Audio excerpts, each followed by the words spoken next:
샬롬. 오늘도 또 평안한 하루 되시길 소망하고 하나님 주시는 생명과 건강으로 큰 은혜를 누리시기를 간절히 소망합니다. 오늘 하나님께서 주신 귀한 은혜의 날이 되길 바라고 우리 강동 시니어 아카데미 모든 어르신들 가운데 하나님의 기쁨이 넘쳐나기를 소망합니다. 오늘 또 큐티와 신앙생활 관련해서 나누기 전에 잠시 기도하겠습니다. 하나님 아버지 감사와 찬양을 드립니다. 오늘도 하나님 안에서 새 힘을 얻어 승리하게 하여 주시니 영광 받아 주시고 하나님께서 이끌어 주시는 놀라운 은혜의 삶을 하루하루 체험하게 하여 주시옵소서. 특별히 하나님을 찬양하는 삶이 우리 강동 시니어 아카데미 어르신들 한 분 한 분 안에 그 영과 마음과 몸에 그 생활에 가득하게 하여 주시옵소서. 감사드리며 찬양받기 합당하신 예수님의 이름으로 간절히 기도합니다. 아멘. 오늘은 큐티와 신앙생활 또 계속해서 나누게 되는데요. 오늘은 그 7가지의 순서가 있었죠. 그 순서 가운데 첫 번째, 찬양에 대한 이야기를 하려고 합니다. 하나님을 찬양하는 것이 하나님과의 관계를 갖고 또 하나님과 더욱 깊이 알아가는 시작이 된다는 것입니다. 그것을 깨달아가는 시간 되길 바랍니다. 함께 강의를 듣겠습니다. 오늘은 지난주에 이어서 큐티의 순서에 대한 이야기를 하게 됩니다. 이제 앞으로 몇 주 동안 계속해서 또 7가지 순서에 대한 이야기를 하게 될 텐데요. 이 표를 잘 기억하시면서 하나하나 삶 속에서 세워가고 채워가시기를 간절히 소망합니다. 지난주에 보셨던 이 도표를 다시 한번 기억해 주시면 좋을 것 같습니다. 큐티의 순서인데요. 이것은 예배의 순서와 같다고 했고 7가지 순서인데 W 모양으로 제가 배열해 놨다고 말씀드렸어요. 그것은 worship이라는 영어 예배라는 의미죠.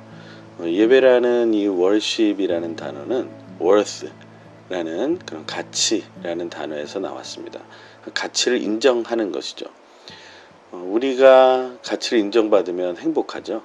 그것 똑같습니다. 하나님은 우리의 창조주이시기 때문에 창조주로서, 또한 우리의 구원자이시기 때문에 구원자로서, 또한 우리의 심판자이시기 때문에 심판자로서, 또 우리의 주인이시기 때문에 주인으로서, 우리의 왕이시기 때문에 왕으로서, 나아가 우리의 아버지이시기 때문에 아버지로서, 또는 우리를 위해 목숨을 버리고 피 흘려 죽으신 친구로서 우리가 대하게 된다면 그것이 진정한 찬양과 예배가 된다라는 것입니다.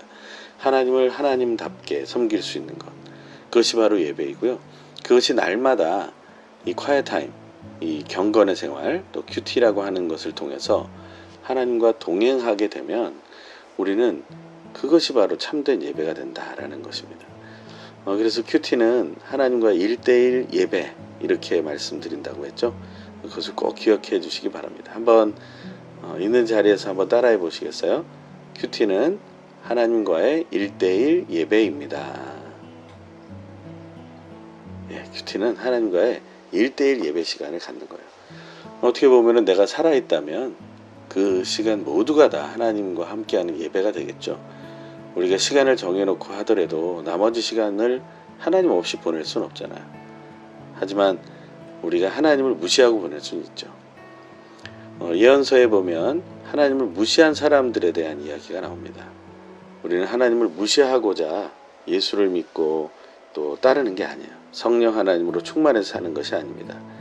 우리는 하나님 아버지와 예수 그리스도 성령 하나님을 인정하고 또한 그 신뢰하기 위해서 우리는 함께 거하는 것이죠. 하나님께서 우리를 살려주신 것은 이유가 뭘까요?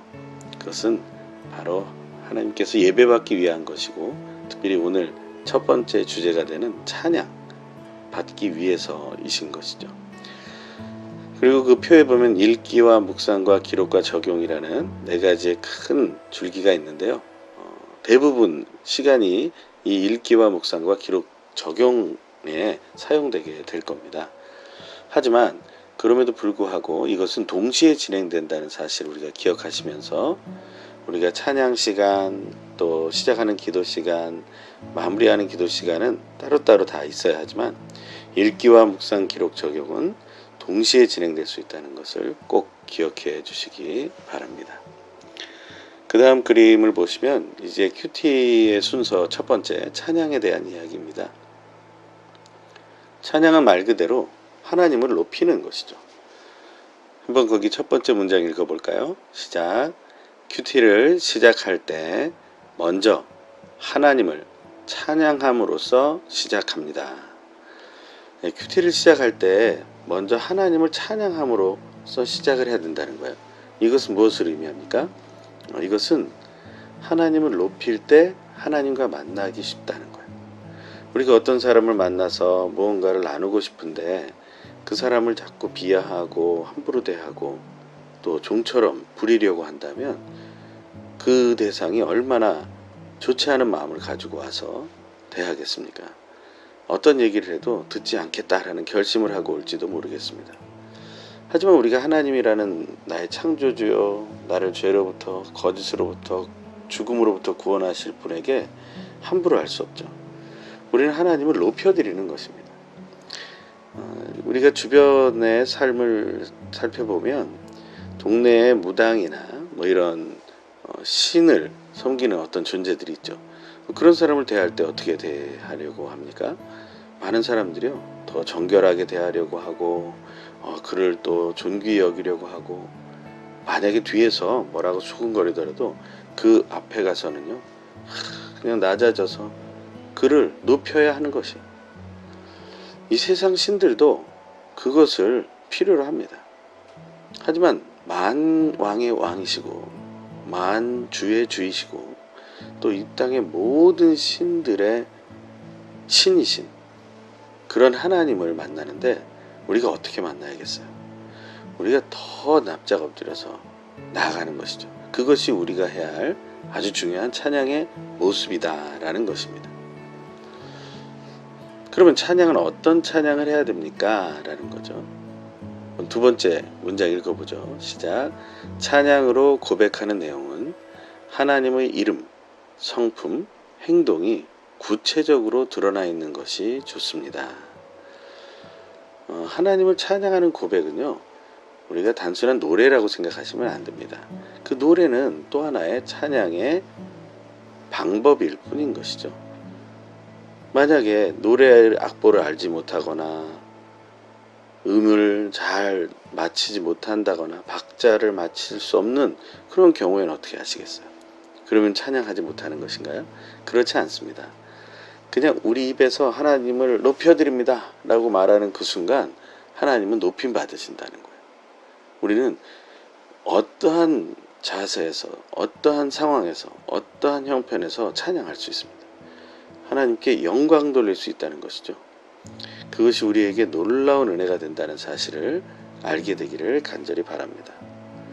오직 하나님께서 지켜주셔서 우리를 보호해 주시는 것, 그것이 하나님의 이름 안에 있고 또 하나님이 우리에게 주신 성품 안에 있고 또 하나님의 사역 속에, 그 행동 속에 있다는 거예요.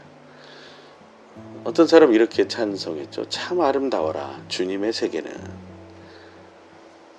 하나님 앞에서 정말 참 아름다운 믿음의 삶이 무엇인지를 알게 되었다는 거죠. 그것을 기억할 때 그가 참 아름답습니다 라고 말하는 그 고백 자체가 찬양이 되는 거예요. 찬송가의 가사들을 이렇게 읽다 보면 우리는 찬양으로 고백하는 것이 무엇인지를 명확하게 알게 됩니다. 저는 많은 분들에게 찬양의 방법으로 찬송가를 읽으시라고 말씀드려요. 찬송가를 이렇게 하나씩 하나씩 읽다 보면 그 안에 아름답고 놀라운 은혜가 넘쳐나는 것을 보게 된다는 것이죠. 오늘도 한번 실천해 보십시오. 가지고 계신 찬송가나 또 찬양집을 펴고 그 가사를 읽어보세요. 그 가사 가운데 하나님을 높이지 않는 것이 없음을 알게 될 것입니다. 만약 장애가 있어서 목소리로 찬양을 할 수 없다, 특별히 청각장애가 있어서 말할 수 없다라고 할 때는 어떻게 할까요? 그들은 수화를 통해서 찬양을 하기도 하고요. 수화를 알지 못하는 사람은 입으로 그냥 소리를 내는 거예요. 하지만 그 소리가 들리지 않는 소리이기 때문에 다른 사람에게는 소음처럼 들릴 수 있습니다. 하지만 그것마저도 그 중심으로부터 하나님을 향해 가는 것이라면 그것은 바로 찬양이다 라는 것이죠. 그래서 세 번째 문장으로 이어집니다. 같이 한번 읽어볼까요? 찬양은 마음의 문을 여는 시간이며 하나님의 임재를 경험하고 하나님께 가까이 나아갈 수 있게 하는 하나님의 방법입니다. 찬양은 하나님의 방법이라는 거예요. 어떤 방법이냐면 하나님의 임재를 경험하게 하고 하나님께 가까이 나아갈 수 있게 하는 하나님의 방법이라는 거예요. 우리가 quiet time, 큐티의 생활, 또 경건의 생활이라는 것이 어떤 것이라고 그랬어요? 하나님과 더욱 친밀해지는 거잖아요. 하나님을 온전히 예배하는 거잖아요. 그런데 하나님의 임재도 체험하지 못하고 그냥 그렇게 우리가 높여드리기만 한다면 어떻게 보면 그것은 허공에 외치는 소리처럼 그냥 메아리도 없이 사라져버리는 이야기가 될지도 모르겠죠. 하지만 그렇지 않습니다. 이 찬양은 대상이 명확하기 때문에 삼위일체 하나님, 다시 말하면 하나님 아버지와 예수 그리스도, 성령 하나님을 향해 선포하는 것이기 때문에 하나님의 임재, 나와 함께 하심, 지금 이 시간에 나와 함께 하심을 믿음으로 우리가 높여드릴 수 있다는 것이죠. 그러니 더 가깝고 친밀함을 누릴 수 있게 되는 것입니다. 하지만 중심을 다하여 우리가 고백해야 된다고 했잖아요. 다시 말해 우리의 마음 문이 어떻게 돼야 돼요? 열려야 되는 것입니다. 우리의 마음 문이 열려서 하나님과 하나 되는 은혜가 있어야 된다는 것이죠. 짧은 찬양이지만 이 찬양 가운데 하나님의 큰 은혜를 선포하는 것이 있습니다. 하나님과의 관계, 그리고 내가 어떻게 선포하겠다라는 결단, 이런 찬양이 있죠. 반주는 없지만 불러보도록 하겠습니다. 시편 145편 1절의 말씀인데요. 왕이신 하나님을 높이는 것이고 영원히 하나님의 이름을 선포하겠다는 그런 기쁨과 믿음이 담겨있는 찬양입니다. 왕이신 나의 하나님, 내가 주를 높이고 영원히 주의 이름을 송축하리이다.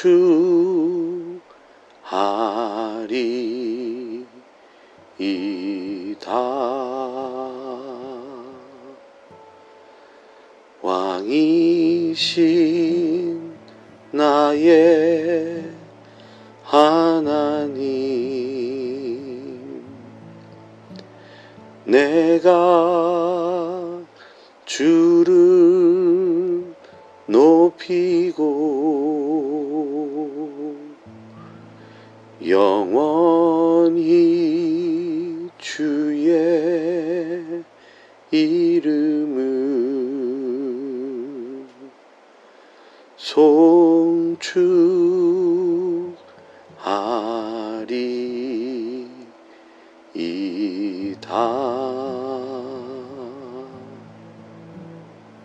아멘. 우리가 믿음의 고백이 우리 강동 시니어 아카데미 모든 회원분들 각자의 삶 속에서 흘러넘치길 간절히 소망합니다. 시편 119편 164절에는 제가 아주 좋아하는 성경 구절이 있습니다. 하루에 7번씩 찬양하라는 것입니다. 하나님을 하루에 7번씩, 아니 그 이상 찬양하는 우리 모두가 되길 간절히 소망합니다. 감사합니다. 강의를 잘 들으셨나요? 오늘도 하나님을 찬양하는 것이 내 삶의 시작이 되고 또 가득하게 되길 바랍니다. 시작만 찬양을 하고 끝나는 것이 아니라 하루 종일 하나님을 찬양하게 되기를 바랍니다. 한 주간도 하나님을 더 깊이 찬양하는 은혜의 삶이 되시길 간절히 소망합니다. 기도하겠습니다. 하나님 아버지, 감사와 찬양을 드립니다. 오늘도 우리의 찬양받게 합당하신 이름으로, 또 성품으로, 또한 사역으로, 또 함께 하시는 은혜로 우리와 동행하시니 감사를 드립니다. 오직 하나님만 높이는 찬양의 삶이 우리 안에 가득하게 하시고 내 안에 풍성하게 하여 주시옵소서. 한 주간도 지켜주실 하나님께 감사드리며 우리의 찬양이신 놀라우신 예수 그리스도의 이름으로 간절히 기도합니다. 아멘. 오늘뿐 아니라 이제 남은 모든 날 동안에 더욱 강건하시고 혹시 좀 연약한 분들이 있다면 서로 연락하셔서 함께 기도하는 은혜가 있기를 바랍니다. 또 다음에 뵙겠습니다. 사랑합니다. 축복합니다. 우리 하트를 또 서로에게 보내기 원합니다.